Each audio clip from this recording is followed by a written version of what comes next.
This is Talk Business and Politics with Roby Brock. Welcome to the program. Joining me now, John Brummett, columnist with the Arkansas Democrat-Gazette. Good to see you. Start of the week. Always good to get the week off to a start with you, John. Thank you for being here. Thank you very much. I feel the same. End of the week last week, we got some interesting news. Two potential citizen-led ballot initiatives turned in signatures. One for recreational marijuana for adults, the other to remove Pope County from the casino amendment that passed a few years ago. Let's begin with recreational marijuana. How ready is Arkansas to pass recreational marijuana in your estimation?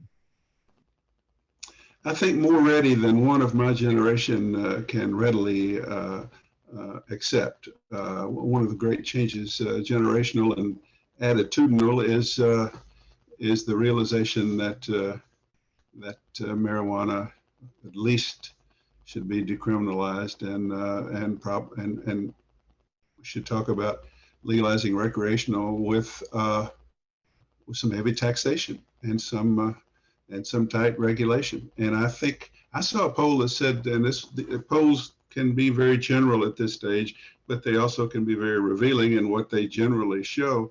I think a slight majority of Arkansas, maybe a plurality, maybe even a slight majority of Arkansas respondents said they thought it was time that they could go along with recreational marijuana.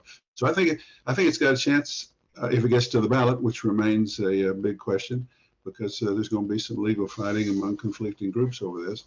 But you know what, 16, 17, maybe more states have gone this route, and Arkansas is more populist independent than some, and our voters, while being extremely conservative, partisan Republican in one respect, have raised the minimum wage and widened the casino business in the state, and approved medical marijuana. So I think it's got a chance if it gets there. Getting there is going to be the issue, I think. Yeah. I don't think it's going to be from a lack of signatures. They turned in 190,000 signatures, which is unbelievable, particularly with the new restrictions that are out there. I'll be curious to see how that process plays out. Well, I will tell you that I had 3 chances to sign it at the Kroger on Kavanaugh and Beechwood Street in Hillcrest. 3 chances. The second, I signed it the first time. The second and third, I said, no, you've already got me. So there'll be some duplicates, but what are they? They're more than 100,000 excess. I like their chances based on those numbers, and that people like me would decline the opportunity to sign more than once. So yeah, and there's a competing older marijuana legalization group in the state that resents this proposal as sort of big business trying to corner the market, and they say there are a lot of other things wrong with it, and there will be legal fights. But I don't think this will be decided, if it gets to the ballot box, by nuanced fighting by pro-marijuana groups. I think it's a contextual issue about it's a conceptual issue about whether we favor or go along with recreational marijuana. And so got a good chance. I don't know what that sound is, but I apologize for it. It sounds like somebody's phone is maybe going off. This happened the other day when I was interviewing Randy Zook. I think the governor called him in the middle of the interview, so because he didn't like what we were talking about. Well, that wasn't this phone, but there seems to be one hidden in the recesses of the couch behind me. Anyway. We'll find it after this interview. Carrying on, Pope County voted 60% to 40% to not have a casino in its county, but the state as a whole passed the casino amendment, Amendment 100, a few years ago, that put a casino license in Pope County. Now they want to remove themselves from that. I do not have a good feel for how this one may play out statewide. I could definitely see it, the repeal of the casino passing in Pope County, but I'm not sure the rest of the state will marshal itself behind that. That's going to be an interesting campaign to watch. If it gets there, it doesn't have a lot of overage, and if you get enough challenges at under more restrictive rules that we've received from the legislature, the cure period is now tougher. Cure period meaning a chance to get to the right proper number. I don't think the overage here is very much. So that's an issue there. The other issue here that really interests me, and I love ironies, I just do, but you know, some phrases in politics have kind of, they're gold, but we don't really believe in them, but we think we do. Local control being one. And this goes for everybody. I think we're less interested when it gets down to it, to principles such as local control, than we are the issue at hand. And if local control works against your view of an issue, then you don't care so much about local control anymore. Pope County, the largest opposition, the largest percentage opposition to this amendment was in the home county, Pope County. Some folks drew up a statewide amendment everybody gets to vote on, legalizing 4 locations for casinos. People of Pope County didn't ask for it. They voted against it, but the people of the state voted for it. There was a provision that local officials there in Pope County had to sign off, but it wasn't a referendum. The people didn't get to vote on it, and the local officials, this has been such a morass. I think the local officials made some kind of mess of whether they properly signed off or whether there's certainly some controversy about it. And then the competing casino businesses have been in litigation. And if you believe in local control, you would want to support people of Pope County. If you believe that it'd be good for the general welfare of the state to put open another casino and put it there with freeway billboards on I-40 in the River Valley inching up toward western Arkansas, then maybe you don't care so much about local control. But local control is a platitude. It's not. It's a vague principle that doesn't really apply. And I feel I support the people of Pope County. Always have. I mean, it's your county. I wouldn't want I wouldn't want the state to decide what happens here on my street without the people on the street having some say. Would you? Well, that's a rhetorical question. So I agree with you, though. I don't know if it'll get to the ballot. And the people were for it once, and they might. The people of the state were for forcing it on Pope Countyans once, and they might be again. We'll see. All right, so those are 2 potential ballot issues that'll be out there. There will be 3 more that the legislature referred. We'll talk about those at a later time. Let's talk about the special session that the governor has called for August 8th. He wants to accelerate some tax cuts that are already on the books, bring that top rate down to 4.9%, do a couple of other issues as well in there. Do you think that they will keep the train on the tracks? They'll stay specifically on tax cuts, or you think they're going to open this thing up and a few other things are going to get in there and open up a can of worms?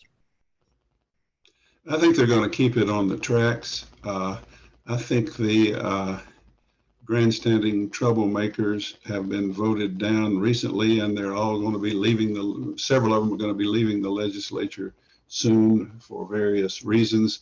I think the leadership of both chambers is at this point, they thought they were through with special sessions. I think the attitude is, let's do what we agree to do and get this over with. That's what I think. And there's no way the Arkansas legislature is going to vote against reducing income taxes. We're at the mercy of responsible executive officials and what they propose.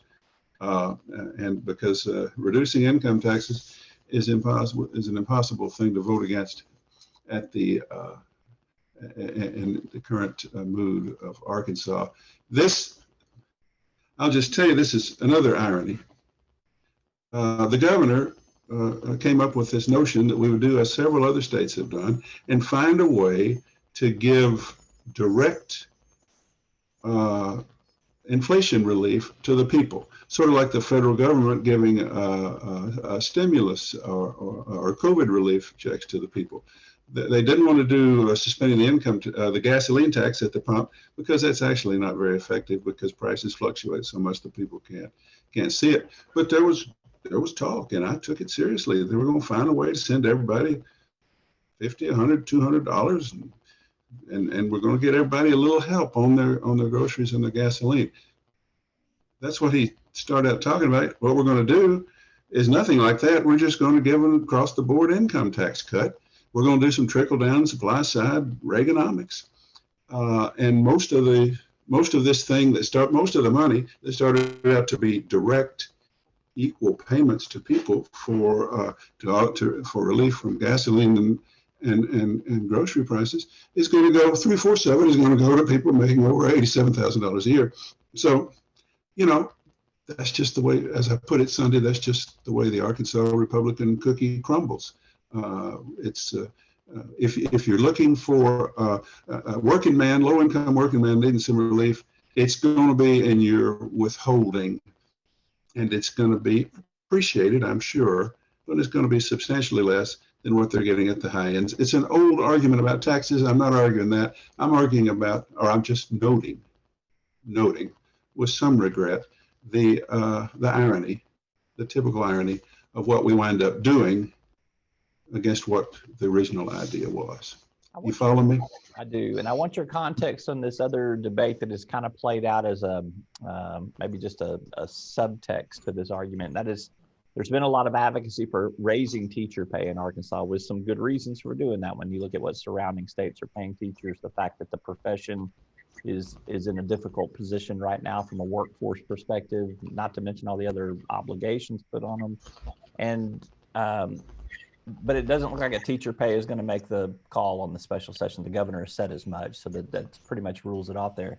You've been around from when teachers used to be so influential. I mean, think back to the Clinton administration and his war with teachers at that time, despite him, pushing for some things in education, and where we are today, and how difficult a position that is. That teachers make up 30,000 people in this state. That's a big voting block, and yet the legislature and the governor are almost sloughing them off on this. I think they'll do something in the next session, but it'll take another fiscal year to even get that into effect. Well, what do you make of that? Well, I don't want to keep apologizing for Asa Hutchinson, but he did propose what was it initially, or 4,000 plus upgrading setting a much higher minimum wage for teacher salaries, and then 4,000 raises across the board, $150 million out of this one-time money. He proposed it, and the reasoning was sound. We're losing teachers. Teachers went through a hard time during the pandemic. I know that some people don't think so, but they were teaching. Their workload was doubled, in-class instruction and online instruction, and we're losing teachers. There's a school district today in the Delta crying out for help. We don't have enough teachers, and I am told, I've not independently confirmed it, that most of the surrounding states have upgraded in recent years the basic teacher salary schedule so that we're not competitive with it at the present time. So the governor proposed this one-time jump using this money. Conceptually, that's bad. You don't use one-time money for ongoing obligations, but we're going to do it to cut the income. We're going to do it to cut the income tax. It's the same thing. So now there's a petition going around among teachers around the state. I think it's got thousands of signatures. But you're right. Back in the day when I was roaming those halls every day, back in the Clinton days especially, the AEA mattered. Teachers mattered. You worried about their political force. Now, as you seem to be observing, it's not so, even though their numbers are great. And I think it's a general anti-education ethic among our controlling conservatism. Our next governor, possibly to be, Sarah Sanders, about all she said about education is that it's not very good, and they're teaching liberal concepts, and we need more school choice. That's I think if you just look at her tweets, which is about all you get, I'm not convinced she would be for it. But then we have this adequacy thing we do in the Lakeview case, which ought to entail some tax increase. It's ideally better to do it in a regular session without relying on one-time surplus money, but I'm not terribly optimistic that it will be significant, and it may be more of a fight than we think. I just don't believe education. We value traditional public education as much as we once did. The concept of choice, the rhetoric about the failure of our schools, all of that I think has damaged us significantly and damaged the political chances for a proposal like this. All right, he's John Brummett. You can keep up with him 4 times a week online, or if you can find a print paper, there is still some around. You can find him in there too. He's John Brummett with the Arkansas Democrat Gazette. Thank you as always. Thank you, my friend. See you next time.